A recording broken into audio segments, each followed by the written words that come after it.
When I walked among you, this nation was torn in two. I knew rebellion by its true name, insurrection, born of the cannon's mouth and the blood of brothers. Summoned now by this flame, I see another kind of war, not declared, not righteous, not born of necessity, but a war waged in the alleys, markets, and neighborhoods of peace. I behold scenes of masked men who raid the homes of laborers and mothers, thugs who break doors but not bread, who know no language but the bark of command. These are not soldiers defending the Union, but servants of fear and prejudice, brutal men, inept at conversation, unfit for the company of a free people.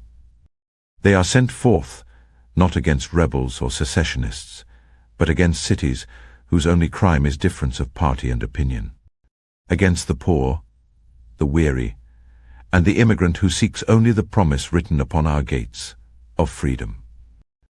And what, I ask, is the high purpose of these armed men? To cage the untried, to herd the desperate into camps or prisons without charge or counsel? Pity. This is not the work of a republic, but of a tyranny rehearsing its part. My dear friends, the danger that most threatens a republic seldom comes flying the flag of its enemies, it comes cloaked in its own colors. When the government forgets that mercy and due process are the twin pillars of justice, it becomes merely the strong preying upon the weak beneath the shadow of its own flag. I once warned that the people, when weary of conflict, may place upon the throne the very tyrant they had overthrown. And I fear that hour approaches again, when a leader, impatient of restraint, would summon the army not to repel invasion, but to rule.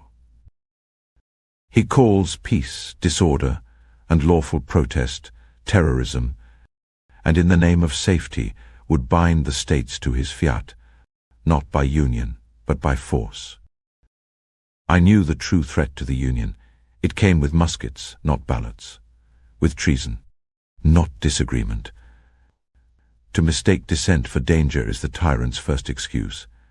To send soldiers where persuasion should go is his last. When a government must silence the tongue it cannot persuade, it has already ceased to govern the free. Beware the man who calls the citizen his enemy and the city his battlefield.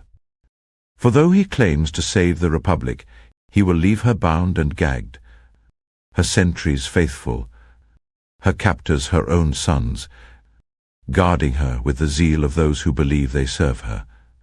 Still,